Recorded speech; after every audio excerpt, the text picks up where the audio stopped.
بسم اللہ الرحمن الرحیم۔ مسلمانوں، کچھ تو سوچو۔ اسرائیل کا پہلا وزیر اعظم بن گوریون تھا۔ ایک روز وہ کچھ جلدی میں گھر سے جا رہا تھا کہ اس کی بیٹی نے یاد دہانی کروائی کہ آج دیوار گرا ویلنگ وال پر سالانہ دعا کا دن ہے۔ بن گوریون نے جواب دیا کہ مجھے ریاستی امور سے متعلق کچھ اہم کام نپٹانے ضروری ہیں، اس لیے میں دفتر جا رہا ہوں۔ بیٹی نے کہا کہ سالانہ دعا سے اہم کیا کام ہو سکتا ہے؟ سالانہ دعا سے اہم کیا کام ہو سکتا ہے؟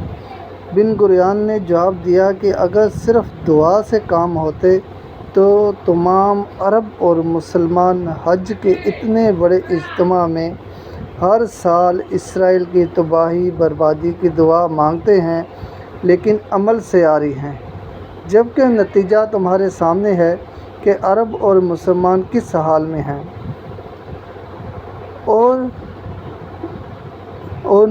اور نوزائیدہ یہودی ریاست بن دن دگنی رات چوگنی ترقی کر رہی ہے۔ میں ریاستی امور طے کر کے شام کو دعا میں بھی شامل ہو جاؤں گا۔ ایک ارب 40 کروڑ سے زیادہ بے علم ہم مسلمان اس 60 لاکھ کی آبادی والے ملک کے سامنے بے بس ہیں اور آہستہ آہستہ اس کی شرائط پر تعلقات استوار کرنے کی فکر میں ہیں۔ یاد رکھیں، کوئی انسان اپنی بزدلی کی وجہ سے موت سے نہیں بچ سکا۔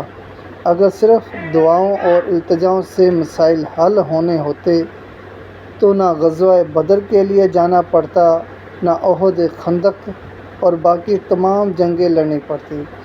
آج پھر فلسطین لہو لہو ہے اور امت مسلمان دعاؤں کا ورد کر رہی ہے۔